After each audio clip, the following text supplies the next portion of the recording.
అందరికీ నమస్కారం. తెలుగు స్టోరీస్ లైబ్రరీకి మీ అందరికీ స్వాగతం. ఇప్పుడు మనం వినబోయే సీరియల్ వయసా వెనుతిరగకే ఆఖరి భాగం. రచన ఇచ్చాపురపు రామచంద్రం గారు. కొండదేవుణ్ణి ప్రార్థించిన సంగతి చెప్పేశాను. బోరు మంది గుండె ఆగిపోయినట్టు అయింది అతనికి. కానీ ఎంత చెప్పినా నమ్మరే. అమ్మయ్య అనుకున్నాడు. రేపు వచ్చే వారం మళ్ళీ వస్తామని వెళ్ళిపోయారు ఎట్టకేలకి. వచ్చే వారం కదా, పర్వాలేదులే. ఏమి, అప్పటికి మనం ఇక్కడ ఉండం, ఈ ఊళ్ళోనే ఉండం. ఎక్కడికో అక్కడికి ఇప్పుడు చెప్పను. ఆడవాళ్ళ నోట్లో నువ్వు గింజ నానదు. మనం వెళ్ళబోతున్నట్టు కూడా ఎవరికి చెప్పకే. వద్దన్నాకెందుకు చెప్తాను. కానీ ఎందుకు వెళ్ళిపోవటం, ఊరు వదిలి? ఏం నేరం చేశామని? నేరం మనంగా చేసింది మరెవరు? కొండదేవుడు. చిత్ర, నీ సంగతి మన సంగతి ఊర్లో అందరికీ తెలిసిపోయేటట్టుంది. మనం జాగ్రత్త పడాలి. అర్థం కానట్టుగా చూసింది ఆమె. నువ్వు ఒక విధంగా వింటావు కదా, అనలేక అన్నాడు. అవును, అందుచేత పేపర్లు అన్నీ కూడా నీ వృత్తాంతం ప్రచారం చేస్తాయి సెన్సేషన్ కోసం. అప్పుడే అన్వేషణ మొదలైంది మన కోసం. కనుక మనం మరో ఊరు పోవాలి. మన నెరుగని ఊరికి, లేకపోతే మనసు ప్రశాంతంగా ఉండనివ్వరు. మీ ఉద్యోగం స్వచ్ఛందంగా విరమిస్తాను. ఉద్యోగం కంటే, డబ్బు కంటే, సుఖం కంటే శాంతి ముఖ్యం. అయినా 3 ఏళ్లలో రిటైర్ అవ్వబోతూనే ఉన్నాను. కాకపోతే కొంచెం ముందుగా. పర్వాలేదులే, సుఖశాంతుల కోసం ఆ మాత్రం మూల్యం చెల్లించవచ్చు. ఇక రైలు పెట్ట మరీ రష్గా ఏమీ లేదు. చిదంబరము, చిత్రాంగి కూర్చున్న బల్లకి ఎదురుగా కాక పక్కగా ఉన్న కిటికీ దగ్గర సింగిల్ సీట్లో తమ స్నేహబంధాన్ని చాటుకునేందుకే అన్నట్టుగా ముగ్గురు కూర్చున్నారు. ఒకరి మీద ఒకరు, ఒకరి ఒడిలో ఒకరు. వాళ్ళనేవో మాట్లాడుకుంటూనే మధ్య ఇటువైపు చూస్తున్నారు దొంగ చూపులు. కొంచెం మంచినీళ్ళు ఇస్తావా? చిత్రాంగి లేచి బెర్త్ మీద నుంచి కూల్ క్యారీ తీసి కప్పులో నీళ్లు పోసి అందించింది. ఏమండి, దాహం తీరిందా? మరో కప్పు ఇమ్మంటారా? అక్కర్లేదు.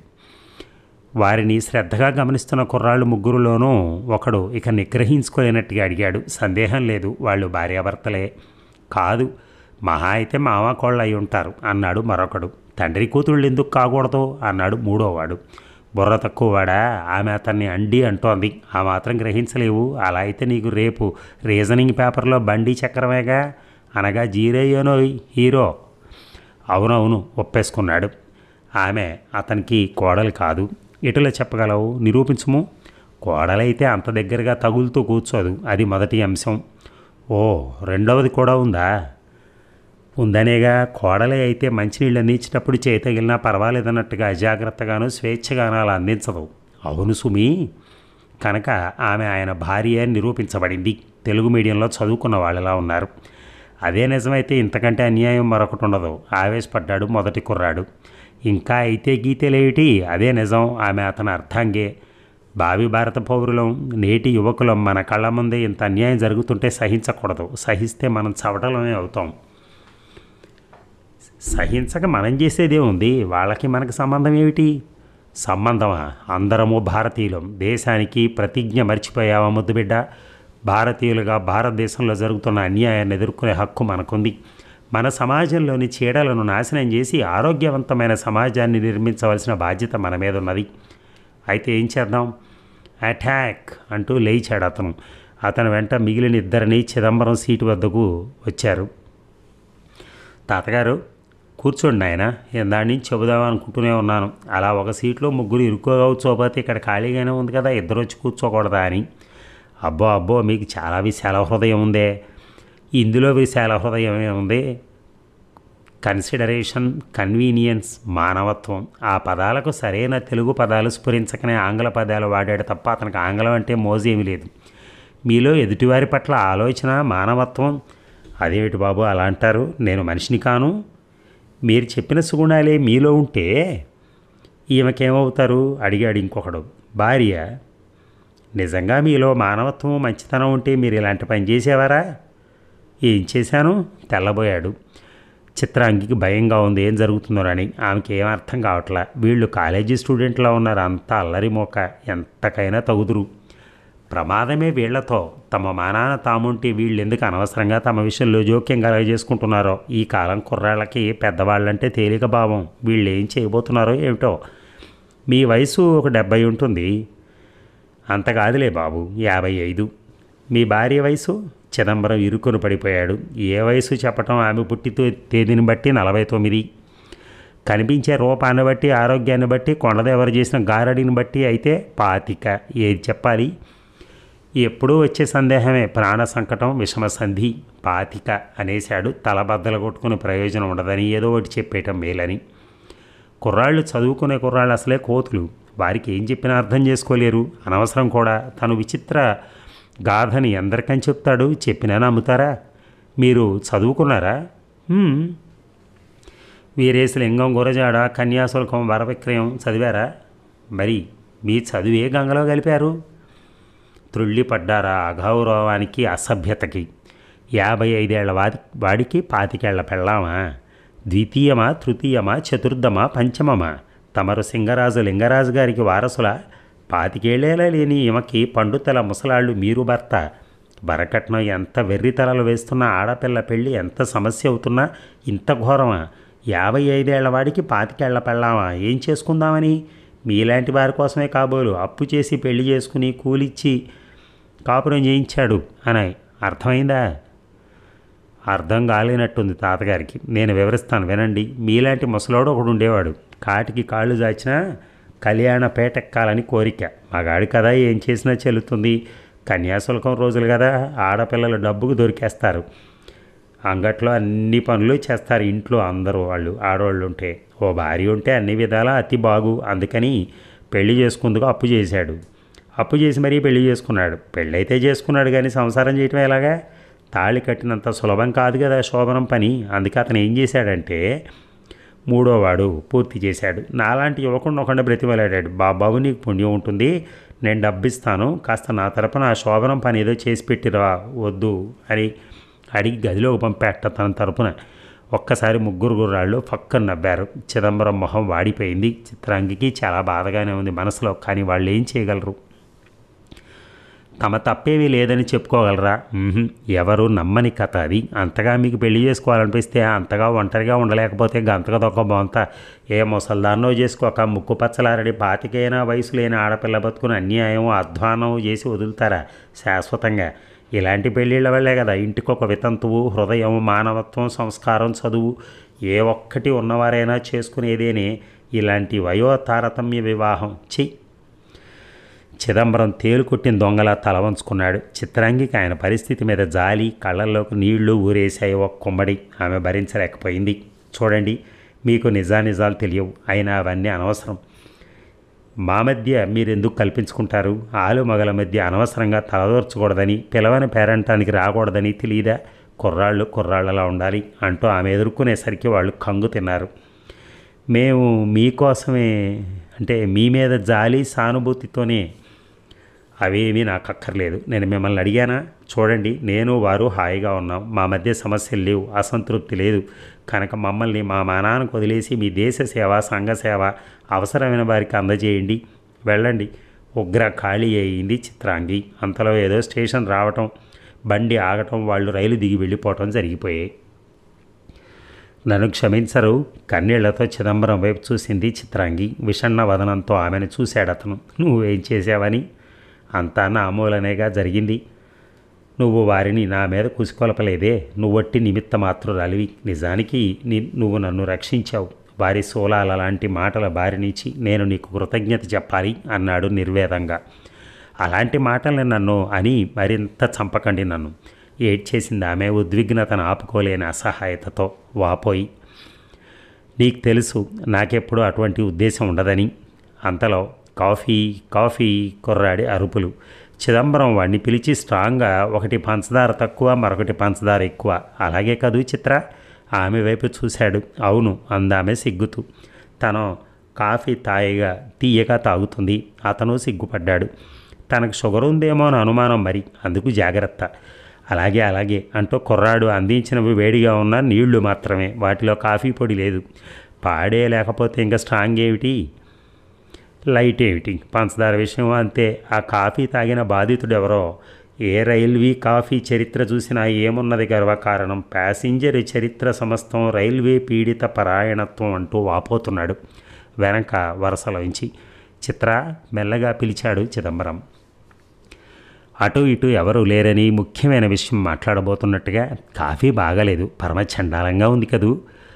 రైల్వే కాఫీలో రుచులు వెతకటం తెలివి తక్కువే, కానీ నేను విచారిస్తున్నది, ఆలోచిస్తున్నది దాని గురించి కాదు, మరి జరిగిన సంఘటన గురించి. మీరు ఇంకా మర్చిపోలేదు? ఎలా మర్చిపోగలను?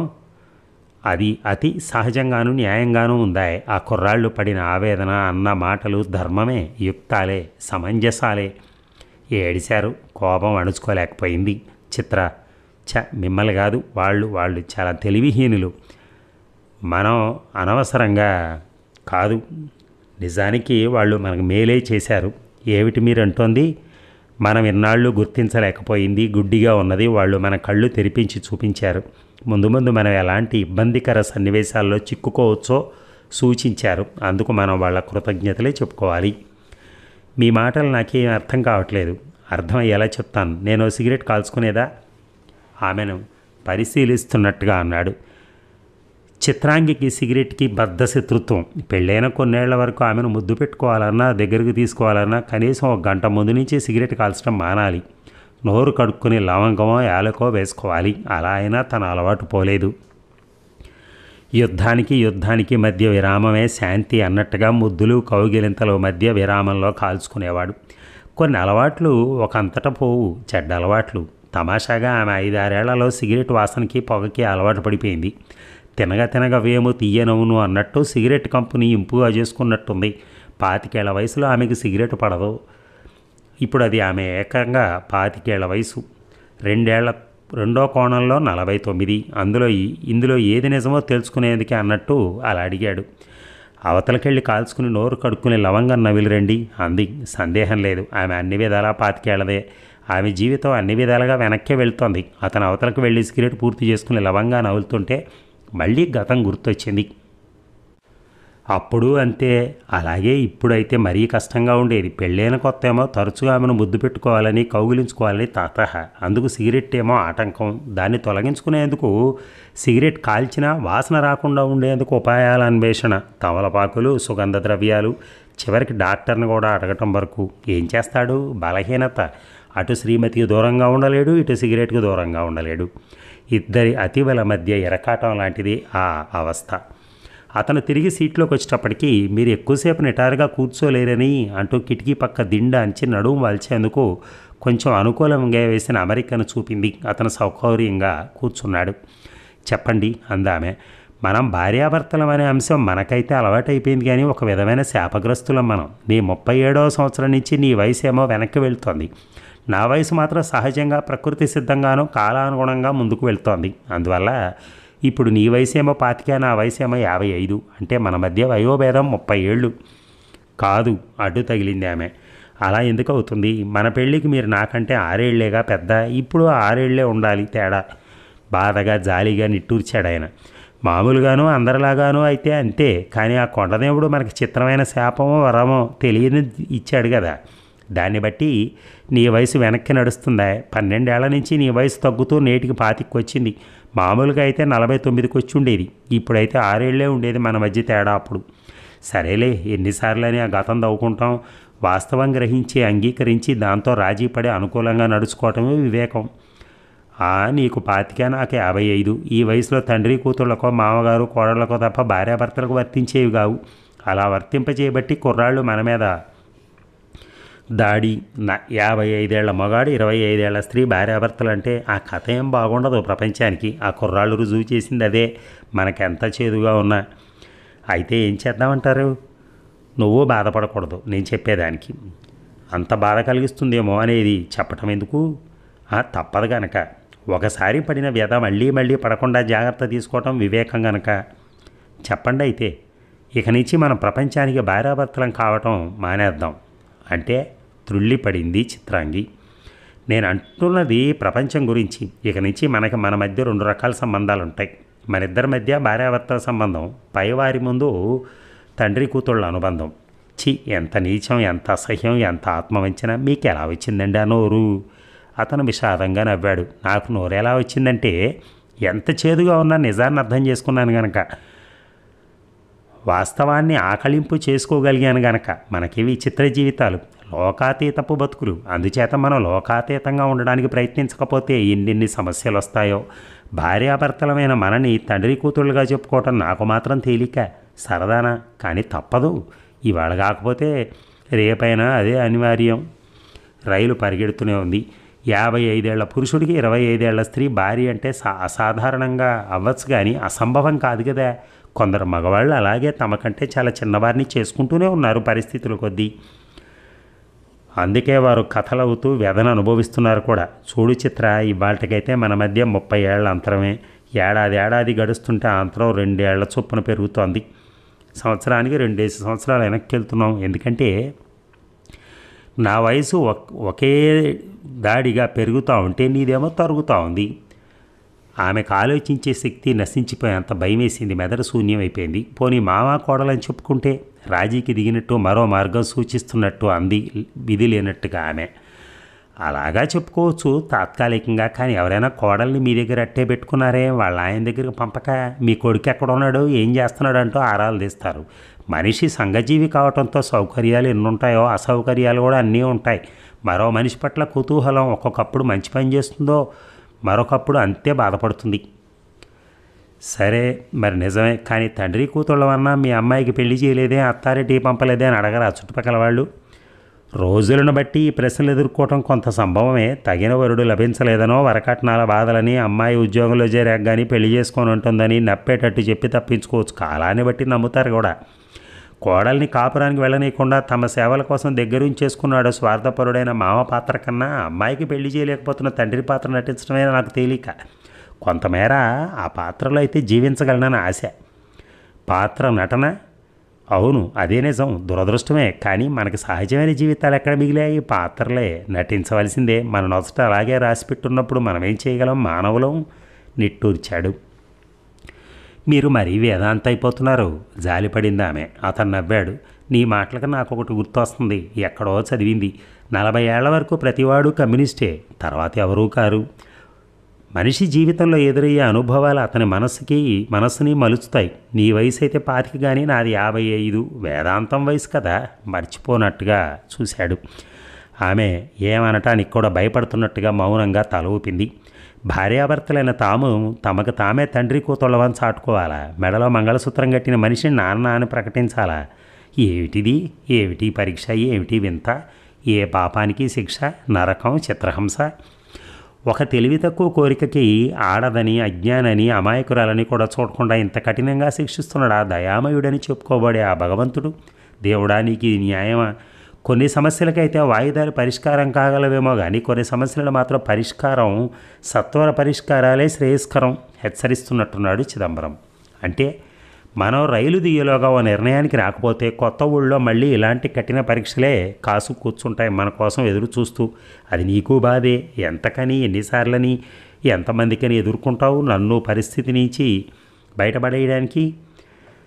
భోజనానికి బోరును ఏడిచేస్తూనే మీ ఇష్టం అనేసింది, నిర్ణయం తీసుకోవడానికి పూర్తిగా భయపడిపోయి. సరే, పెద్దవాడిని మగవాడిని కనుక ఏదైనా నేను మోయిక తప్పదు. స్త్రీవైన నిన్నెందుకులే అంత భయంకరమైన బాధ గురి చేయటం? చిత్ర, కొంచెం సేపట్లో మనం రైలు దిగుతాం. కొత్త వారితో నివసించడం మొదలెడతాం. ఈ రైలు ఎక్కడమైతే భార్యాభర్తలుగానే కానీ దిగేది మాత్రం తండ్రి కూతుళ్ళుగా. మనం భరించవలసిన కొత్త పాత్రలకు, వేయవలసిన కొత్త నాటకాలకు రిహార్సల్స్ వేసి చూసుకుందాం. రేపు జీవితపు నాటక రంగం ముందు, ప్రేక్షకుల ముందు బయటపడిపోకుండాను. ఇంకెన్నో కాక అదేమైనా తక్కువ అగ్ని పరీక్ష? తగడబడిపోకుండా ఉండటానికి. ఆమె ఏమనగలదో? అప్పటికే సగం చచ్చింది. ఆలోచించే శక్తి నశించిపోతుంది ఆమెలో. ఆమె మీ నాన్నే అర్ధాంగీకరంగా తీసుకున్నట్టు. ఆడేది మామూలు నాటకం కాదు గనక, జీవన నాటకం గనక అది అతి వాస్తవంగా ఉండేందుకు నీ మంగళసూత్రం, వివాహ చిహ్నం తీసేయి అన్నాడు చిదంబరం వణికిపోతున్న కంఠంతో. అదిరిపడింది ఆమె. ఏమిటి మీరు? తాను సరిగా వినలేదేమో అనుకుని రెట్టించి అడిగింది. తప్పదు, తీసివు. నీ దాంపత్యపు గుర్తుని ఇవ్వను. ఇది నా జీవితం, నా సర్వస్వం. ఏడ్చేస్తూ మెడను 2 చేతులతో కప్పేసుకుంది. అర్థం చేసుకో చిత్ర, ఆలోచించు. నీ మెడలో మంగళసూత్రం మన కథని పట్టించేటట్టుంది పైవారికి. వద్దు, మీరు బతికుండగానే నేను భరించలేండి. ఇంతకంటే చావేనేవండి. మంగళసూత్రం లేని జీవితం నాకొద్దండి బాబు. చూడు, మానవ జీవితం మంగళసూత్రం కంటే విలువైంది, అతీతమైంది అంటూ మొదలెట్టి ఎంతో నచ్చజెప్పి బ్రతిమాలి తానే చచ్చిపోతానని బెదిరించి ఎట్టకేలకి ఎలాగో అలా తన చేతులతోనే తీసుకున్నాడు ఆమె మెడలోంచి. ఆమె సర్దుకుందుకు కొంత వ్యవధి ఇచ్చి అప్పుడు మెల్లగా అమ్మాయి చిత్ర అని పిలిచాడు. అతని కంఠంలో గద్గదికం, కళ్ళ నిండా కన్నీళ్లు, శరీరం అంతా వణుకు, సిగ్గు, ఇంకెన్నో కాక మనిషికి ఏమైనా తక్కువ శిక్ష అగ్ని పరీక్ష. ఇక నిజ జీవితంలోని భార్యాభర్తలు నాటకంలోనో తెర మీదనో వేసే పాత్రలతోనే తద్భిన్నమైనటువంటి బాంధవ్యం నటనగానైనా సరే ప్రదర్శించజాలరే. అలాంటిది నిజంగా ఆ పాత్రల్లోకి బాంధవ్యంలోకి మారటం ఎంత కష్టం. అనుబంధాలని సంబంధాలని మార్చుకోవడం ఎటువంటి దుర్భర దుస్సహ దారుణ శిక్ష. మగవాడే అయినా అతనిది మనసే. భార్యది అమ్మాయి అని సంబోధించడం ఎంత ఆవేదనకు లోనై ఉంటాడో. వృద్ధుడు పురుషుడు అయిన చిదంబరం పరిస్థితి అలా ఉంటే చిన్నది స్త్రీ అయిన చిత్రాంగి మానసిక స్థితి గురించి చెప్పేదేముంది? నిలువున ఉరితీయబడుతున్నట్టుండే మనస్సును తీసుకెళ్ళి మంటల్లో పడేసినట్టే హృదయం దహించుకుపోతుంటే కన్నీరు మున్నీరవుతూ ఆపాదమస్తకం అల్లల్లాడిపోతూ పూడుకుపోతున్న గొంతుని ఎలాగో పికిలించుకుని దీనంగా నూతిలోంచి నాన్నగారు అనేసింది. ఆ గండం ఎంత తొందరగా తప్పుతుంది అన్నట్టు అనటమైతే అందగానే ఆమెకేం తెలుసు ముందున్నది ముసళ్ళ పండగని. రాబోయేదాన్ని ఊహించడం ఎవరి తరం? రైలు ఆగింది, వాళ్ళిద్దరూ దిగారు, ఊరు మారింది, ఉనికి మారింది, వారి అనుబంధమే మారాలి. ఆ మార్పు మాటలతో ప్రారంభమైంది. ఇల్లు చూసుకునే వరకు హోటల్ గదిలో ఉండక తప్పదని అందులో దిగారు. హోటల్ రిజిస్టర్లో తమ బాంధవ్యం తండ్రి కుమార్తె అని రాస్తున్నప్పుడు చిదంబరం చేతులు పాపం చేస్తున్నట్టుగా వణికాయి. ఏమండి అని చిత్ర పిలవబోతే గర్ధిస్తున్నట్టే చూశారు కళ్ళతో. మారిన అనుబంధం జ్ఞాపకం చేస్తూ ఆమె గతుక్కుమంది. నాన్నగారు అని పిలిచింది అవసరం లేకపోయినా. హోటల్ గదిలో ఆ రాత్రి 11 అవుతోంది. ప్రయాణపు అలసటతో గాఢంగా నిద్రపోతున్నారు ఇద్దరు. అప్పుడు తలుపు చప్పుడు. చిదంబరమే తలుపు తీశాడు. ఎదురుగా పోలీస్ ఇన్స్పెక్టర్. మీరు ఏం జరిగింది తడబడుతూ అడిగాడు చిదంబరం. గాఢ నిద్రలో హఠాత్తుగా లేవటం, లేస్తూనే పోలీసు యూనిఫామ్ని చూడవలసి రావటం ఒక పెద్ద మనిషిని కంగారు పెట్టే అంశాలే. దొంగలని పట్టేందుకు వచ్చాను. ఈ గదిలో దొంగలు ఎవరున్నారు? ఆశ్చర్యంగా చూశాడు. మిమ్మల్ని మించిన దొంగలెవరు? ఇన్స్పెక్టర్ మీరు హద్దు మీరి మాట్లాడుతున్నారు. కోపం వచ్చింది అతనికి. ఈ హడావిడికి చిత్రాంగి కూడా మేల్కొంది. నేను మాటల్లోనే హద్దు మీరుతున్నానేమో, కానీ మీరు చేతల్లోనే మీరిపోయారు. పోలీసులనే మోసం చేయబోయారు. ఏమిటి మీ ఉద్దేశం? సూటిగానే చెప్తాను. హోటల్ రిజిస్టర్లో తండ్రి కూతుళ్ళని రాశారు మాకు అనుమానం రాకుండా. కానీ మీరు వ్యభిచారులు. ఇన్స్పెక్టర్ అరవకండి. నిజంగా మీరు తండ్రి కూతుళ్ళు అయితే మీ గదిలో మరో మంచం ఏది?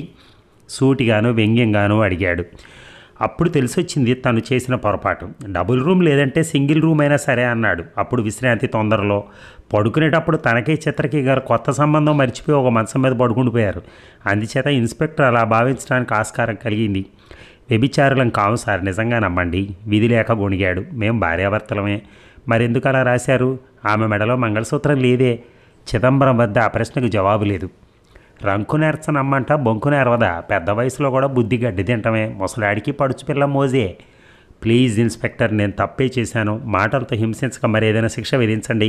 ఇది నా ప్రార్థన అంటూ కాళ్ళు పట్టుకున్నంత పని చేయాల్సి వచ్చింది కన్నీళ్లతో. కన్నీళ్ళకు కరగలేదు కానీ 100 రూపాయల నోటుకి లొంగాడు ఇన్స్పెక్టర్. అది ముగిసి తలుపు మూసి మంచం దగ్గరికి వచ్చేసరికి బోరున ఏడుస్తూ చిత్ర. ఏడవకు, కొత్తలో కొన్ని తప్పులు, వాటికి శిక్షలో తప్పవు, భరించాల్సిందే. ఆమె తల నిమురుతూ కళ్ళు తుడిచాడు. అది కాదు, నేనే కానీ మామూలుగా ఉంటే మీకు ముద్ర పడేదా, అవమానం జరిగేదా అని ఆమె నిందించుకుంది ఆమె. అన్ని అనర్థాలకు కారణం తానే అంటూనే తన వల్లే ఆయనకి కష్టాలంటూ.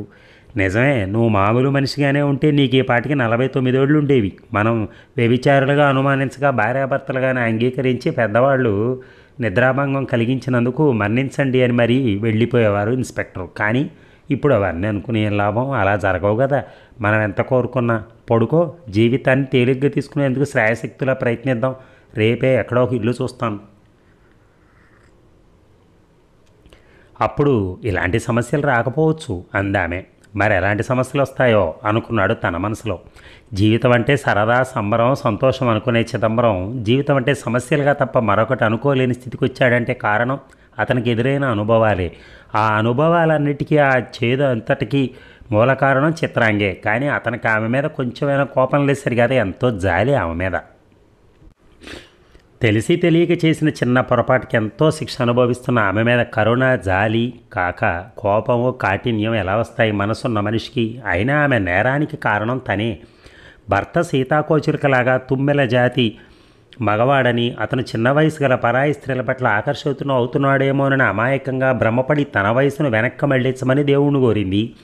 తను తన భర్తను కట్టిపడేసుకోవాలని స్త్రీ సహజ వాంఛలో ఆ కోరిక నేరం కాదు, హర్షణీయమే. ఎటొచ్చి వయసును వెనక్కబళ్ళించమనే ఆమె కోరికలోని అనౌచిత్యాల గురించి ఆలోచించకనో, ఆలోచించే గుణపాఠం చెప్పాలనో ఆమె అడిగిన వరాన్ని ప్రసాదించేసి పరిపరి విధాలుగా పగ తీర్చేసుకుంటున్నాడు. జగమేలే పరమాత్ముడు. ప్రపంచానికి, మానవాళికి వెర్రి కోరికలు తీరితే ఎలా ఉంటుందో చూపాలని నిశ్చయించుకున్నట్టుగా చిత్రాంగిని అందుకు పావం చేసి ఆటలాడుకుంటున్నాడు ఆమె జీవితంతో. క్షమార్హం కానిదామె అమాయకత్వం కాదు. కోపం అంటూ తెచ్చుకుంటే కండగలడి వాడు కండలేడో కలడో లేడో అనబడే ఆ కొండదేవుడి మీద, బండరాతి మీద తెచ్చుకోవాలి అలాంటి కోపం. పేదవాడి కోపం పెదవికి చేటువంటిదే. అందుకే సవ్యంగా, సాఫీగా, సుఖంగా సాగిపోవలసిన జీవితం ఎంత అస్తవ్యస్తం, అసౌకర్యాల మయము అవుతూ వస్తున్నా చిదంబరానికి చిత్రం మీద ఎప్పుడు కోపం రాదేమో కూడా. అతను మగవాడైనా మనసు, హృదయము ఉన్నవాడు, మనుషులను అర్థం చేసుకోగలిగేవాడు, బలహీనతలను క్షమించగలిగే విశాల హృదయం కలవాడు. మర్నాడు కాదు కానీ మరో 2 రోజులు పోయాక దొరికింది వారికి అద్దె ఇల్లు. చిన్న ఇల్లు అయితేనే ఎవరితోనూ సంబంధం లేకుండా విడిగా ఉంది. ఇంటి ముందు కొంచెం ఖాళీ జాగా, చిన్న పూల తోట, సదుపాయాలు గల ఇల్లు. రాత్రి పున్నమేమో పుచ్చ పువ్వులాగా కాస్తోంది వెన్నెల. వాకిట్లో ఎంత బాగుందో ఆకాశం, చందమామ కనిపిస్తూ వెన్నెల పడుతూను. చెంబెడు నీళ్లు పోస్తే చాలు చారెడు పూలు పూసే పారిజాతం పూలు రాల్చుతూ పరిసరాలను పరిమళ భరితాలను చేస్తోంది. మనసు మధురంగా చేసే పరిమళ పారిజాత పరిమళం. చిత్రాంగి వెన్నెల్లో పక్క వేసింది. చల్లగా గాలి, కొంచెం మంచు, ప్రశాంతంలాగా నిశ్శబ్దము, సుఖనిద్రకు చక్కని సోపానాలు. అతను నిద్రపోతున్నాడు. ఆమె పాల గ్లాస్ పట్టుకొచ్చేసరికి చిత్రాంగి అభిసారికిలాగే అలంకరించుకుంది. మధుపర్కం లాంటి పలుచని తెల్ల చీర, కనులకు కాటుక, నుదుట బొట్టు, జడలో పూమాల, కస్తూరి వేసిన తమలపాకుల చిలకలుంచిన పళ్ళానొక చేత్తోనూ, పాల గ్లాసును మరొక చేత్తోనూ పట్టుకొని సర్వాంగ శోభతో శయనేషు రంభ అన్నట్టే వచ్చింది శయ్యకి. కానీ ఆమెను నిలువునా నీరు కార్చుతూ అతని గుర్రు. ఒక్కసారిగా నిట్టూర్చింది. చందమామ వైపు చూసింది. పారిజాతాన్ని పరికించింది. వెన్నెలను వీక్షించింది. ఆమె మదనతాపం అధికమైందే తప్ప అణగలేదు. శరీరం నిండా వయస్సు, వలపు, కోరిక, మనసు నిండా మధురోహలు, మదనతాపము, నరాలలో తీయని అలజడి, ఒంట్లో వలపు తెమ్మెరలు, విరహపు వేడి. ఆమె యవ్వనం పురుష స్వాంతన కోసం తప్పిస్తూ ఉంటే నిలువలేక, నిగ్రహించుకోలేక అతని ఎద మీద వాలాలని అతను తుళ్ళిపడి చటుక్కున మేలుకుని ఒకే ఒక్క మాట, అమ్మాయి, అమ్మా, అంతే. ఆమె తెచ్చిన పాల గ్లాసు ఒలికి పాలు నేలపాలయ్యాయి. మనసు సమాధయింది. కోరిక నిలువున కాలిపోయింది. ఆమె ఏడుస్తూ గదిలోకి వచ్చేసి నేలనే కూలిపోయింది. 2 చేతుల మొహం కప్పుకుని, ఏమిటిది, ఎందుకింత క్రూరత్వము? ఆనాడు ఆయన వయసులో ఉండి వలపు సౌఖ్యాన్ని అర్థించినప్పుడు తనలో విముఖత, వైరాగ్యము, విసుగు. ఇప్పుడు తనలో కోరికలు చెలరేగుతూ ఆ జ్వాలలను ఆయన ప్రేమ పన్నీటితో చల్లబరుచుదామనుకుంటే ఆయనకు వృద్ధాప్యము, అసక్తతలతో పాటు భార్యకే తండ్రి అయిన దుస్థితి. ఏమిటి క్రూర నాటకం? అప్పుడు అలాగా, ఇప్పుడు ఇలాగా. ఎప్పటికీ తమ మధ్య దూరమే తప్ప చేరువనేది ఉండదా అని ఒక్క పిలుపుతో ఎంత పొడిచారు తన గుండెల్లో. తను వారికి భార్య, బిడ్డ. ఏది నిజం, ఏది న్యాయం, ఏది ధర్మం? ఆయన ఉద్దేశం ఏమిటి అసలు? ప్రపంచానికే కాక పడగ్గదికి తమ తండ్రి కూతుళ్ళేనా? అదే అయితే తన యవ్వనమేం కావాలి? వలపనంతటిని ఏం చేయాలి? తన మోహం, దాహం, దేహం, వాటి గతేమిటి? చిత్ర, అమ్మా, ఆయన కంఠం. చివుక్కున తలెత్తి చూసిందామె. నాకు తెలుసు నువ్వు ఇలా ఆవేదన చెందుతావని, అలమటిస్తావని. అవును, కోరికలకు కోరలు ఎక్కువ, వాటికి వాడి ఎక్కువే, వేడి ఎక్కువే. మనుషులను తక్కువ బాధించవు. అన్నీ తెలిసిన నన్ను ఇలాంటి వేదనకి ఎందుకు గురి చేస్తున్నారు? తీవ్రంగా ఉంది ఆమె కంఠం. కోరిక తీరని తనం ఎవరికైనా ఎంత కోపమైనా తెప్పిస్తుంది. నిజం అంగీకరించాలంటే అన్నీ తెలిసిన అనుకునే, ప్రశాంతంగా అన్నాడు ఆయన. చూడు, మనం మంచికో చెడుకో నిర్ణయం తీసుకున్నాం. చాలా ఆలోచించి అవసరమయ్యే ఈ నిర్ణయం తీసుకున్నాం. అమలుపరచబడిన నిర్ణయాల వల్ల ఉపయోగం ఉండకపోవడమే కాక అపకారము జరుగుతూ ఉంటుంది అప్పుడప్పుడు. అతన్ని చెప్పనివ్వకుండా, మీరు వృద్ధులు కావచ్చు కానీ పురుషులు కాకపోలేరు కదా, ఎలాగూ ఇల్లుగా అలిపోయింది, బొగ్గులేనో ఏరుకుందాం అనుకున్నాను నేను. ఏడుస్తోంది ఆమె. అంటే అర్థం కానట్టుగా చూశాడాయన. మన బతుకులు విధికి ఎదురీదితే, కానీ నేను ఇప్పుడు యవ్వనంలోనూ మాతృత్వం పొందగలిగే శారీరక అర్హతలోనూ ఉన్నాను. ఆ జీవితంలో నోచుకోలేకపోయిన సంతానానికి ఈ జీవితంలోనైనా నోచుగలనేమోనని ఆశపడుతూ మిమ్మల్ని చేరబోతే మీరు చీ అనలేదు కానీ అమ్మాయి అన్నారు. విద్యుత్ఘాతంలాగే ఉంది తగిలింది ఆయనకి ఆమె మాట.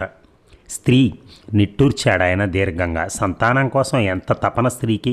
ఏ శిక్షనైనా భరించగలదు కానీ గొడ్డాలు కావడం మాత్రం భరించలేదు. ఇంత కడుపు తీపి కలదనే కాబోలు ప్రకృతి సృష్టి బాధ్యతలో అత్యధిక భాగం స్త్రీకి అప్పగించింది. స్త్రీ హృదయాన్ని అర్థం చేసుకోలేమని, ఆమె హృదయం అగాధమని ఏవేవో అంటారు కానీ అవేవి కావేమో అసలు నిజాలు. స్త్రీ అంటే సృష్టి, సంతానం, వాటిని పొందుపరిచేందుకు ఉపకరణమైనటువంటి భర్త. ఇంతేనేమో స్త్రీ ఇంత నిరాడంబరము, తేట తెల్లము ఏమో. నువ్వు బాధపడనంటే, చేదు నిజం చెప్పినందుకు క్షమిస్తాను అంటే చెప్పండి, సందేహం ఎందుకు? ఎలాగూ ఎదురీత బతికే అయిపోయింది. చావకూడదని బతకడం కానీ జీవితానికి అర్థమో పరమార్థం ఏమీ ఎలాగూ లేవు. రోటిలో తలదూర్చాక రోకటిపోటుకు వెరవటం దేనికి చెప్పండి? వినరానివి విని విని, కనరానివి కని కని నా గుండె రాయి అయిపోతూనే ఉంది. చెప్పండి మరో మహత్తర సత్యం. విపరీతమైన నిరాశలోనూ నిస్పృహలోనూ కలిగే కోపం అది. బలహీనులకు దుర్భరులకు వచ్చి పడే కోపం. బక్కవాడికి కోపం ఎక్కువ వచ్చేది అందుకే. చేతగాని వారికి శౌర్యం ఎక్కువ అంటారే, అలాంటిదే. అది అర్థం చేసుకోబట్టే చిదంబరానికి ఆమె మీద చికాకు కలగలేదు. మెల్లగా ప్రశాంతమైన కంఠంతో అన్నాడు. క్షమించు చిత్ర, ఈ రెండో జీవితంలో కూడా నీకు సంతాన యోగం లేదు. కొరడా దెబ్బ తగిలినట్టు ఒక్కసారిగా అన్ని ఆశలు అంతరించినట్టు కళ్ళ ముందే అన్నాళ్ళు కన్న కళలు కకావికలమైనట్టు చివ్వున చూసి, సాక్షాత్తు భగవంతుళ్లాగే సెలవిచ్చారే, తమరు త్రికాలజ్ఞులా అంది హేళనగా. ఒకే ఒక్క స్వప్నం, ఆశ కూడా భంగము భగ్నము అయిన క్షణాల్లో ఆమె మనస్థితి సభ్యంగా ఎలా ఉండగలదు? చెదిరిపోయిన మనస్సు వల్లనే ఆయన పట్ల హేళన అవహేళన, అంతే తప్ప అది ఆమె అలవాటు కాదు. నీ విషయం మేరకు త్రికాలజ్ఞుడే భావిస్తున్నాను చిత్ర. వివాహమైనప్పటి నుంచి నేను అతి సన్నిహితంగా చూస్తూనే ఉన్నాను కదా, ఆ కొండదేవుడి వరం. తరువాత అయితే మరీ నిశ్చితంగా పరిశీలిస్తున్నాను నీ జీవన గమనాన్ని. అవును, నాది వింత బతుకు, నేను విచిత్ర మనిషిని కదా. ఆ వరం ఫలించడం మొదలెట్టాక నీ జీవితం ఒక లెక్కకు మళ్ళీ సాగుతోంది, స్టెప్ తర్వాత స్టెప్పులాగా. ఆ జీవితంలో అందనివేవి ఈ జీవితంలోనూ అందవు. కారణాలు మారినా అప్పుడు ఒక అందుకైతే ఇప్పుడు ఒక అందుకు ఫలం అందదు. ఏరా అయితేనే తలపగలడానికి ఈ జీవితంలో నాకెందుకు సంతానం కలగదు? అప్పుడైతే నా లోపం, ఇప్పుడు నా లోపం, నా అసమర్థతో నాలో పురుషత్వం మిగిలిందేమో కానీ సంతానార్హత లేదు. హతాశురాలై అడిగింది ఆమె. అంత నిర్ధారణ ఎలా చెప్పగలరు మీరు? వైద్య పరీక్ష చేయించుకున్నాను. ఎందుకు? నీలాంటి ఆశ నాకు కలిగింది కొంతకాలం కిందట, 50 దాటిపోయింది కదా అని సందేహ నివృత్తికై పరీక్ష చేయించుకున్నాను. సారీ చిత్ర. అయ్యో, ఆశ కూడా లేదా? ఇది ఒక అందుకు మంచిదే అనుకుంటాను. సింహంలా గర్జించింది ఆమె. నాకు సంతానం కలగపోవడం మంచే ఏమిటి మీరు అనేది? శివంగిలాగా ఆయన మీద పడి చీల్చి చెండాడేసేది, కానీ అతి కష్టం మీద ఆగింది. దేవుడికి ముందు చూపుకో మహా ఎక్కువ అనుకుంటాను. ఎందుకనో? వెనకటి జీవితంలో నీకు పిల్లలు ఉన్నారే అనుకో, వాళ్ళ వయసేమో అందరిలా మామూలుగా సహజమైన పద్ధతిలో పెరుగుతుంది ముందుకి. ఈ వయసేమో వెనక్కి. కొన్నాళ్ళకి నీకంటే నీ పిల్లలు పెద్దవాళ్ళు అయిపోతారు. నువ్వు నీ పిల్లల కంటే చిన్నదాని అయిపోతూ ఉంటావు. పిల్లల కంటే తల్లి చిన్నది, తల్లి కంటే పిల్లలు పెద్ద. ఎంత వింత విడ్డూరం అని ఇది. ఇలాంటి ప్రమాదం ఉత్పాతం రాకుండానే నీకు వెనక జీవితంలో కూడా పిల్లలు ఇవ్వలేదేమో ఆ పరమాత్ముడు. అతని ముందు చూపు అమోఘం కదా. మీ సిద్ధాంతం దేవుడి పిచ్చి బాగానే ఉన్నాయి, కానీ ఆ జీవితంలో నాకు పిల్లలుండుంటేనే వారి ధ్యాసలో పడి మీ గురించి అనవసరంగా ఆలోచించేదాన్ని కాదు, ఎవరు వెంటో పడతారని భ్రమపడి వెర్రి కోరిక కోరేదాన్ని కాదు. నిజమే అనుకున్నాడు చిదంబరం. కాకపోతే ఆమె వాడిన దేవుడు పిచ్చి అన్నమాటే నవ్వు తెప్పిస్తోంది. ఆమె తన వయసుని పరిస్థితిని ఎందుకు మర్చిపోతూ ఉంటుంది? ఆమెలా తన వయసు 25, తను ముసలివాడవుతున్నాడు. జీవితం ఇలా దినదినగండల్లా తయారైంది. ఇక వేదాంతంగా ఏం మిగిలింది? సరేలేండి, మీరు వెళ్ళి పడుకోండి, ముసలి వయసు కదా, వేళకు నిద్రపోకపోతే ఆరోగ్యం చెడుతుంది. అలాగే అమ్మాయి అన్నాడు కావాలనే. మీరేమీ అలా దెప్పనక్కర్లేదు, కానీ మళ్ళీ గుర్తు చేయనక్కర్లా. సంతాన భాగ్యం కోసమని మీ సరసన చేరబోయాను, కానీ ఒంటి తీపు మాత్రమే అయితే ఎలాగైనా అణుచుకునేందును చల్లటి స్నానంలోనే. ఇప్పుడు స్పష్టమైంది కదా, ఆ భాగ్యం లేని అభాగ్యురాలినని. ఇక నుంచి వాచ మనస కర్మణ త్రికరణ శుద్ధిగా మీకు కూతురులా ఉండడానికే ప్రయత్నిస్తాను. థ్యాంక్స్. Good night daddy. వెక్కిరింపే, అన్నీ కోల్పోయినట్టు తెలిసాక కలిగే తెగింపు. Good night darling. ఆయన వచ్చి చీకట్లో వాకిట్లో మంచం మీద వాలిపోయారు. చెరిగిన నిద్ర ఒక పట్టాన తిరిగి చేరనంటుంది. మెదడేమో జ్ఞాపకాలను నెమరేసుకుంటుంది. నిద్రపోనిచ్చి విశ్రాంతినివ్వకుండా నిద్ర వచ్చేసింది. చైతన్య స్రవంతిలోలాగా శకలాలు పరుగులిడుతున్నట్టు రైల్లో ఆ కుర్రాళ్ళు, చిత్ర, తను భార్యాభర్తల నుంచి తండ్రి కూతుళ్ళగా మారటం, హోటల్లో రిజిస్టర్లో అలాగే రాశాక రాత్రి ఇన్స్పెక్టర్ అతని ముందు మళ్ళీ భార్యాభర్తలు అని చెప్పుకోవాల్సి, సంబంధాలు మార్చుకోవాల్సి రావటం, ఉదయం ఇంటి యజమానికి తాము తండ్రి కూతుళ్ళమని చెప్పటం, రాత్రే చిత్ర తనని సంతానం కోసం చేరబోవటం, మళ్ళీ ఇప్పుడు డాడీ అంటాం, అన్నీ స్వల్ప వ్యవధిలో జీవితం మరీ ఇంత వింతల సంపుటు ఏమిటో, ఇది ఎక్కడికి దారితీస్తుందో ఏమిటో, అసలు ఎందుకు ఇలా జరుగుతోంది? చిత్ర కోరిన కోరికలు ఎక్కడైనా పొరపాటుందా? వెనకటికి కుంభకర్ణుడు ఘోరంగా తపస్సు చేశాట. దేవుడు ప్రత్యక్షమే వరం కోరుకోమంటే నిర్దయ అని అడగబోయి సమయానికి ఆ పదం పలకక నిద్ర అనేసాట. దేవుడు మాయమైపోతాడేమో తను అడగడం ఆలస్యం చేస్తే అని. అలాగా దేవుడు వరం కోరుకోవటంలో చిత్ర ఏమైనా తడబడిందా? అందుకే ఆమె జీవితం ఇలా తారుమారైందా? ఎన్నోసార్లు అడిగాడు తనను ఆమెని, నువ్వు సరిగా ఏం కోరుకున్నావు, అక్షరం పొల్లుపోకుండా చెప్పు అని. ఆమె చెప్తే తన సందేహానికి సమాధానం లభించేదేమో, కానీ ఏవో నాకు గుర్తులేదు. ఆ జనము, తొందర, అన్యమనస్కంగా ఆలోచనలు అన్నిట్లో ఏమడిగానో అక్షరం చెప్పమంటే నా తరమా ఇన్నాళ్ళు అయ్యాక నాకు అంత జ్ఞాపక శక్తి ఎక్కడ ఏడిచొచ్చింది? అంత గొప్పదాన్నే అయితే ఇలా ఎందుకుంటాను? ఏవో నాకేమీ తెలియదు అనేసింది. అవును, నిజంగానే ఆమెకి ఏం తెలియదు ఎప్పటికీ, ఎంత జరిగినా కూడా. వయసు వెనక్కి నడుస్తుంది తప్ప ఆమె కొత్తగానో అదనంగానూ తెలివేమీ పెరగటంలా. అందుకే తనకు ఆమె గురించి, ఆమె భవిష్యత్తు గురించి చింత. తనకేం కాబోతుందో ఆమెకి తెలియదు, తెలుసుకుందుకు ప్రయత్నించదు. అందుచేత ఆమె పట్ల తన బాధ్యత మరీ పెరిగిపోతోంది. అది భయం. తను లేకపోతే ఆమె ఏమవుతుంది? అసలే ఆమె అందరిలాంటిది కాదు. ఆమె జీవితం ఎవడికి అర్థం కాదు, తనొక్కడికి, దేవుడికి తప్ప. భగవంతుడా, ఆమె జీవితం నా జీవితంలో వెళ్ళేటట్టుగా, నా చేతుల్లో వెళ్ళేటట్టుగా అనుగ్రహించు. న్యాయంగా అయితే ఇలాంటి కోరిక స్త్రీలు కోరుకుంటారు, తమను భర్త చేతుల్లో సుమంగళిగా కడతేర్చమని. కానీ తను అలాంటి కోరికను భార్య తరపున కోరవలసి వస్తోంది.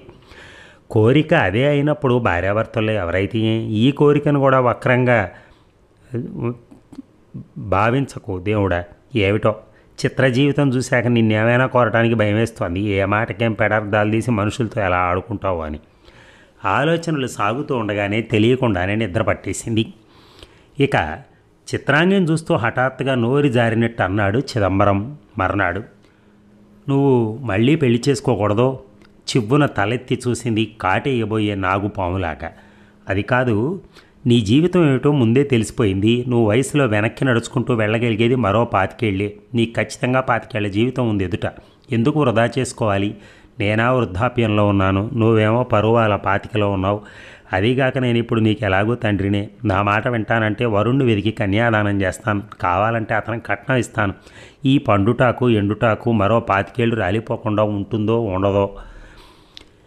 మీకు మతిగాని పోలేదు కదా, నాకు మళ్ళీ పెళ్ళేమిటి మీరుండగా అంత కాముకిలా కనిపిస్తున్నానా? నేను మీకు భారం అయితే చెప్పండి, ఏ నుయ్యో గొయ్యో చూసుకుంటాను, అంతేగాని ఇలాంటి మాటలు అనకండి.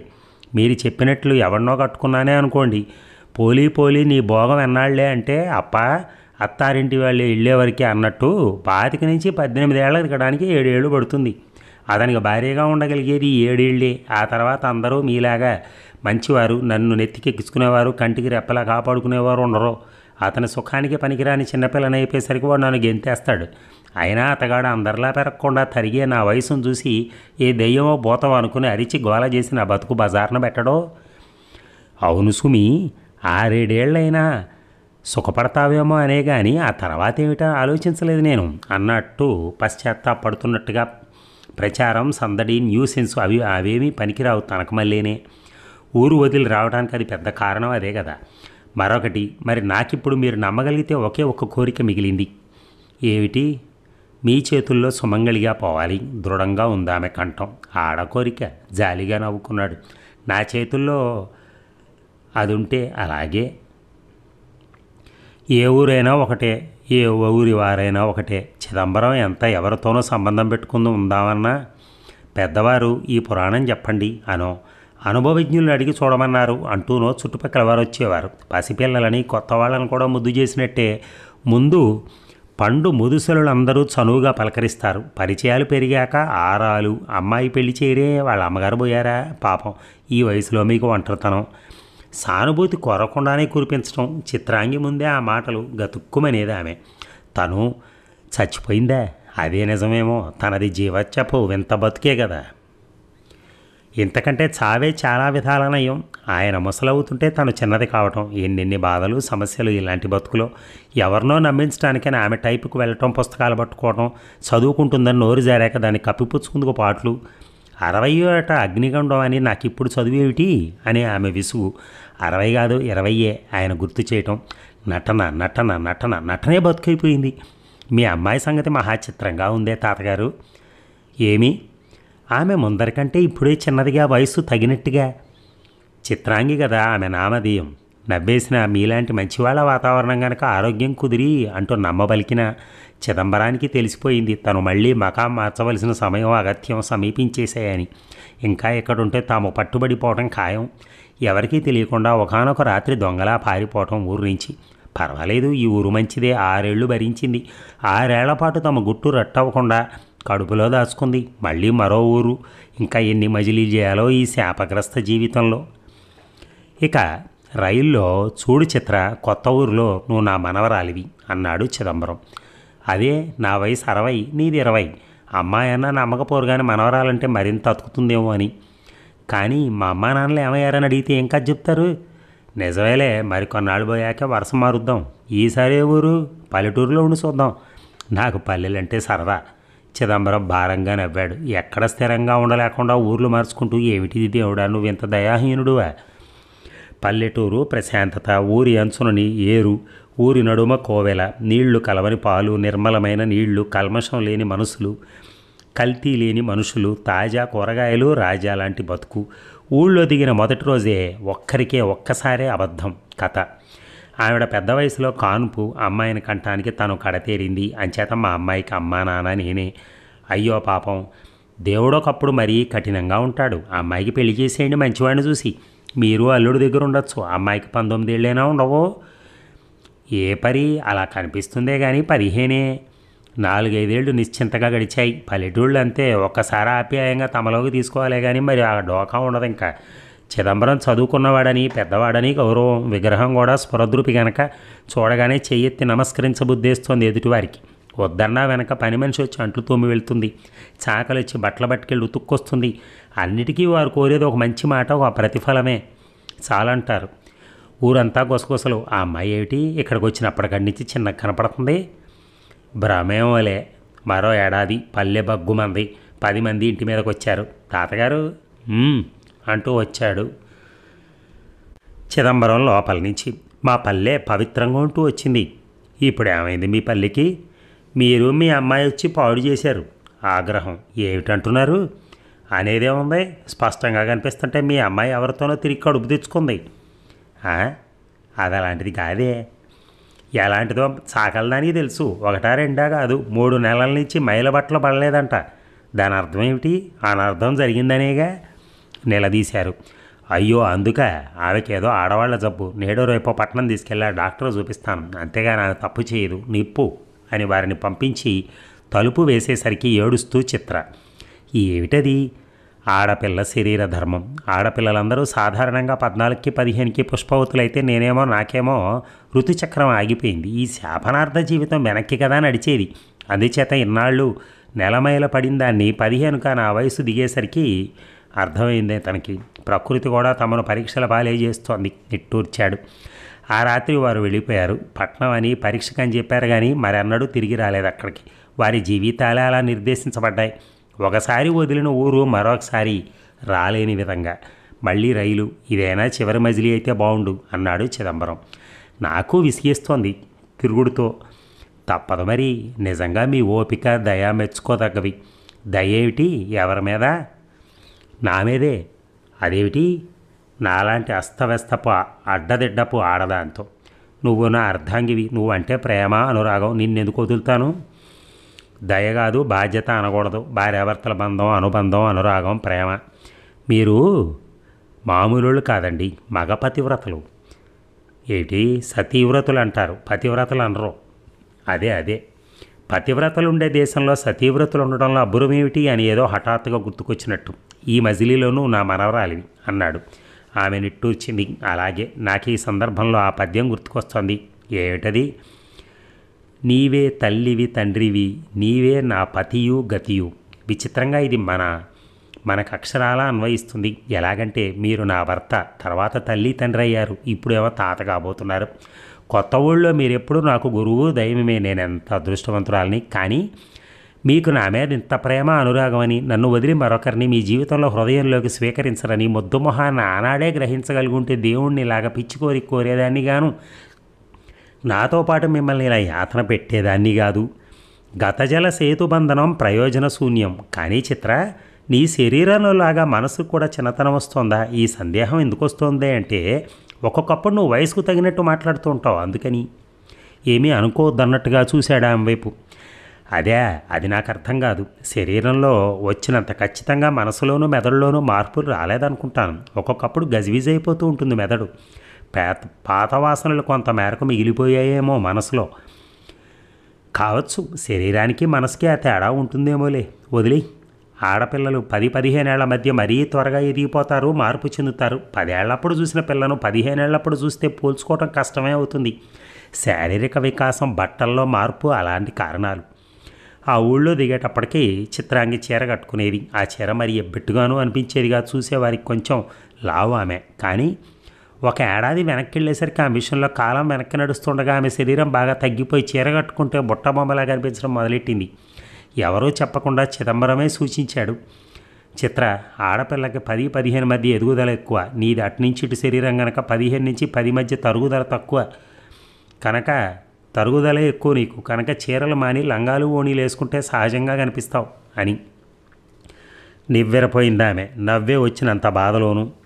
ఎవరైనా లంగా ఓణీల నుంచి చీరలకు వెళ్తారు, తానేమో చీరల నుంచి ఓణీలకి. ఎంత విచిత్రమైన బతుకు. చీరలన్నీ రహస్యంగా ముష్టి వాళ్ళకి ఇచ్చేసింది. మా అమ్మ గట్టినవి చూస్తుంటే దిగులేస్తోందంటూ అబద్ధంతో.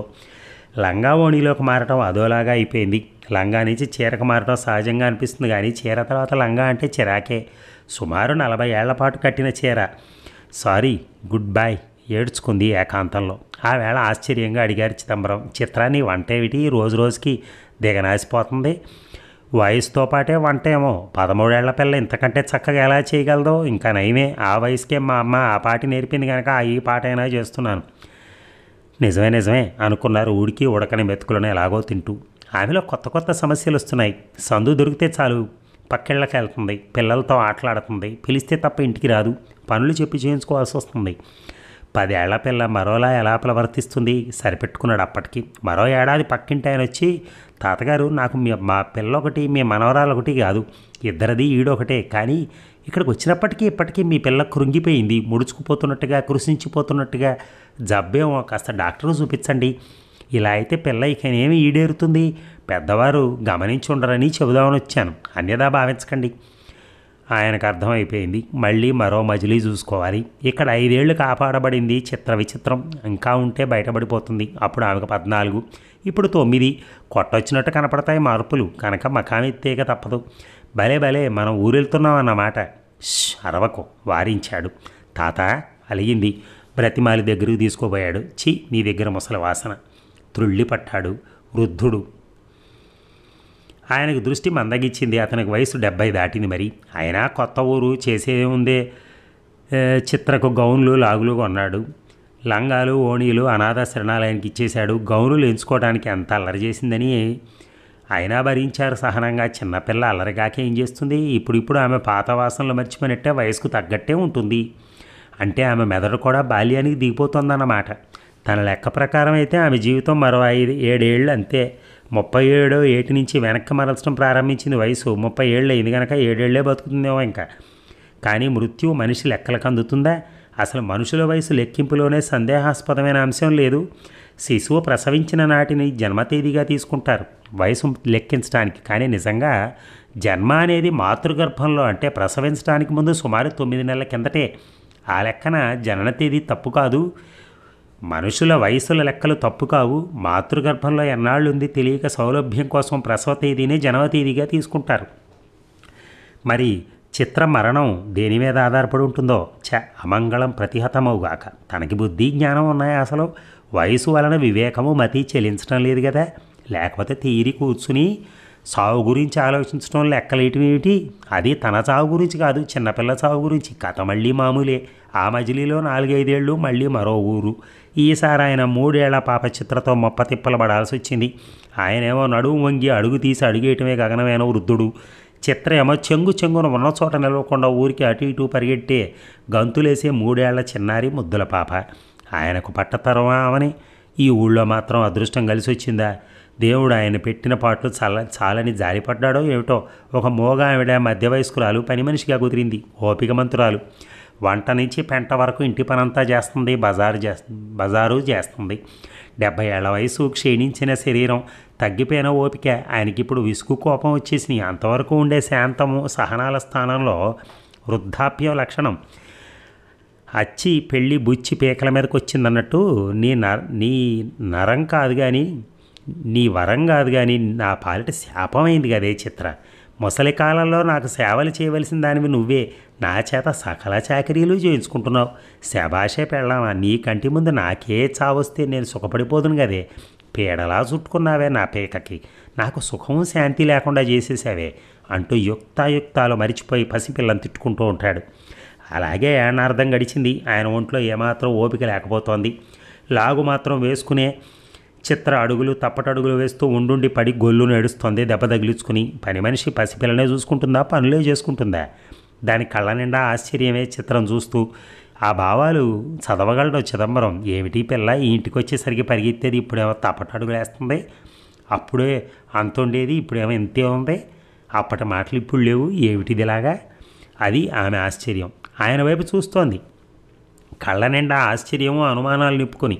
కానీ అడగలేదు. మోగదు కదా, ఎవరికీ చెప్పలేదు. మోగదు కదా. కళ్ళ ముందు ఎన్ని వింతలు జరిగినా మౌనమే ఆమె భాష, ఆమె చిదంబర రహస్యం. అందుకే మరో మజిలీ ఆలోచనే మానేశాడు. ఆ ఊరికి వచ్చాక చిత్ర పరుగు నుంచి, నడక నుంచి, అడుగులకి, గంట నుంచి, మాటల నుంచి, వచ్చి రాని మాటలకు ప్రయత్నంలో చిరు విజయాలు. ఇక ఇప్పుడేమో పాకుతోంది. ఈలే తప్ప పలుకులు లేవు. ఒంటి మీద గుడ్డ లేకుండా సిగ్గుబిళ్లతో చిత్ర. ఈమె తన భార్య. అప్పుడు దీపం ఆరిపితే తప్ప వచ్చిన ఒంటి మీద గుడ్డలు దీని ఆ చిత్ర ఇప్పుడు దిశమలతో తన ముందు దిరుగుండం తిరుగుతున్నటువంటి ఈ చిత్ర, ఈ పసిపాప, ఈ పండు మొసలికి పత్ని, లోకానికేమో ముని మనవరాలు. ఈ బోసినోటి పాప తన భార్య. హఠాత్తుగా అతనికి ఒకటి జ్ఞాపకం వచ్చింది. చిత్ర ఆవేళ కోరిన ఒకే ఒక కోరిక, నేను మీ చేతులలో సుమంగళిగా పోవాలి. ప్రార్థన, అభ్యర్థన. ఆమె కోరిన ఏకైక కోరిక. ఆయన కళ్ళల్లో జలపాతాల్లా నీళ్లు. వణికిపోతూనే ఆ పసిదాన్ని చేతుల్లోకి, గుండెల మీదకి, హృదయంలోకి తీసుకుని, చిత్ర నువ్వు మొదట నా భార్యవి, తర్వాత అమ్మాయివి, ఆ పైన మనవరాలివి, తర్వాత ముని మనవరాలివి. ఎలా అయినా నాతోనే ఉన్నావు, నా జీవితంతోనే ఉన్నారు. ఇద్దరూ కలిసి విధికి ఎదురెదుతూ వస్తున్నాం. ఇంకెంత, కొంచెం కాలమే, కొన్ని నెలలే. మనం కష్టాలను ఒడ్డెక్కేస్తాం. మన కథ కొండెక్కిస్తుంది. కథ కడకొచ్చి ఆయన మీసాలే గుచ్చుకున్నాయో మరి ముసలి వాసనే వెగటనిపించిందో ఆ కన్నీరు పడిచే కాకే కలిగిందో కెవ్వుమంటే ఏడుపు లంకించుకుంది చిత్రాంగి. పని మనిషి మోగగా అందుకుంది. చిత్ర మరీ చిన్నదైపోతోంది రోజు రోజుకి. ఆమె జన్మదినం ఇక 3 రోజులే ఉంది. చిత్రం 3 రోజుల శిశువులాగే ఉంది. పని మనిషి ఆశ్చర్యానికి అంతులేదు. ఎన్నెన్నో ప్రశ్నలతో చూస్తోంది చిదంబరం వైపు. అతను ఏమీ మాట్లాడ్డు. అర్థంగా కాదు, ఆ సంజ్ఞలు అర్థమయ్యే. ఆ రాత్రి 10 గంటల 20 నిమిషాలు చూపుతోంది గడియారం. తన వివాహం ఆముహూర్తానికే అయింది. ఎప్పుడో తొలి మజిలీకే వేళ. కూతురుగా చెప్పుకునే ముందు తానే ఆమె మెడ నుంచి తీసుకున్న మంగళసూత్రాన్ని పెట్టెలోంచి తడిమి తీసి వణుకుతున్న చేతులతో శిశువు తల కొంచెం ఎత్తి నిద్రాభంగానికి ఆమె ఏడుస్తుంటే ఆ ఏడుపులే మంగళవాయిద్యాలు అన్నట్టు శిశువు మెడలో వేసి 3 ముడులు వేసి మాంగళ్యం తంతునానేనా మమ జీవన ధర్మే చ అర్థేశ మోక్షే చ నాతిచరామి. చిత్ర, అర్ధాంగి, నీకు మాటలు రావు గనక నీ తరపున నేనే చెప్పేస్తున్నానులే. మంగళసూత్రం మంతోచ్చారణ ముగించి ఒక్కసారి ఆమెను హృదయానికి అత్తుకుని, చిత్ర, మళ్ళీ నువ్వు నా అర్ధాంగి అయిపోయావు ఈనాటి నుంచి. 3 రోజులు ముచ్చటనుకో, మన పెళ్ళయింది. ఇక నువ్వు సుమంగళిగానే నా చేతుల్లోనే మరణిస్తావు. నీ కోరిక తీరుతుంది అంటూ మంచం మీద పెట్టేశాడు పురిటి కంపు వదలని పాపని. పని మనిషి వచ్చి చూసి వెర్రిగా భావమే తప్ప భాష లేని రోదం చేసింది. పట్టించుకోలేదు చిదంబరం. అతను ఇప్పటికీ కళ్ళద్దాలు సవరించుకుంటూ చిత్రజాతకం చూస్తున్నాడు శని కోసమే. సరిగ్గా సాయంత్రం 4:15 గొణుక్కున్నాడు. రావాల్సిన రోజు సమయం వచ్చేస్తున్నాయి. కొద్ది నిమిషాలే వ్యవధి. చిదంబరం పని మనిషిని బజారుకు పంపి ఆ గదిలోకి వచ్చాడు. ప్రసవ వాసన. చిత్రను చేతుల్లోకి తీసుకున్నాడు. శ్రీమతి, అర్ధాంగి, నీ కోరిక నెరవేరుతోంది. ఒక్కొక్కసారి శిశువు కళ్ళెత్తి చూసి కెవ్వుని అడవసాగింది భయపడినట్టు. శ్రీరామ రామ రామ శివ శివ శివ. భక్తురాలైన చిత్రకు నోటిలో తులసి తీర్థము, చెవుల్లో హరినామస్మరణ, జీవితం నుంచి సాగనంపేందుకు సంగీతయుక్త మంత్రాలు, వేదంతో వీడుకోలు. 4:17 శిశువు రోదన హఠాత్తుగా ఆగిపోయింది. తల వేలాడేసింది. రాత్రి చచ్చిపోయింది.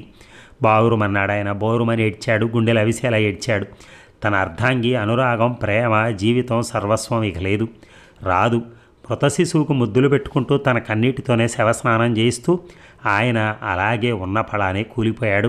కన్ను మూశాడు. ఆయన గుండెల మీద, హృదయం మీద చిత్ర శవం, ఆయన శవం మీద ఆమె శవం. ఇక చిత్రాంగి, చిదంబరం, వారితో పాటు అతరహస్యంగా దాచుకున్నటువంటి వారి విచిత్ర గాథ చితిలో కాలిపోయాయి. ఈ కథ ఎవరికీ తెలిసే అవకాశమే లేదు. కానీ తెలిస్తే వయస వెనక్కి మరలకు సుమా అని వేణోళ్ళ కోరుకుంటారేమో. అదండి ఒక విచిత్రమైన కథ. చాలా అత్యద్భుతంగా ఉంది నిజంగా. ఆయన పడిన వ్యతలు, ఆ కష్టాలు, నిజంగా ఆ కోరిక. అందులో నాకు ఇంకొకటి బాగా నచ్చింది. ఇచ్చాపురం రామచంద్రం గారు ఆయన రాసినటువంటి ఆ పదాల ఒరవడి, ఆ పదాల కదలిక, ఒకదానికొక పదం, ఒకదాని పక్కన ఒక పదం అలా వెళ్ళిపోతూ ఉంటే ఏమిటో అది నల్లేరు మీద నడకలా ఉంది. జారిపోతున్నట్టుగా పదాలు, ఎత్తుక్కున్నట్టుగా లేదు అసలు. అంత సహజంగా రాశారు ఆయన. నిజంగా a beautiful story with a beautiful thought. ఎలా ఉంటుందంటే జంబలక్కడి పంబ సినిమా ఉంటుంది చూసారా, విచిత్రంగా వాళ్ళు వీళ్ళు ఆళ్ళుగా మారిపోవటం అని. ఇది మేబీ అలాంటి స్టోరీ అనుకుంటా ఇది. కానీ ఇది ఎప్పుడో రాశారు. ఇదే ఫస్ట్ అనుకుంటా యాక్చువల్గా. ఇది చాలా నాళ్ళ క్రితం రాసింది. జంబలక్కడి పంబ అంటే ఈ మధ్యలో ఎప్పుడో తీసుంటారు. అందుకని ఏది ఏమైనా అత్యద్భుతమైనటువంటి నవల. చాలా బాగుంది. నాకైతే నచ్చింది. Thank you.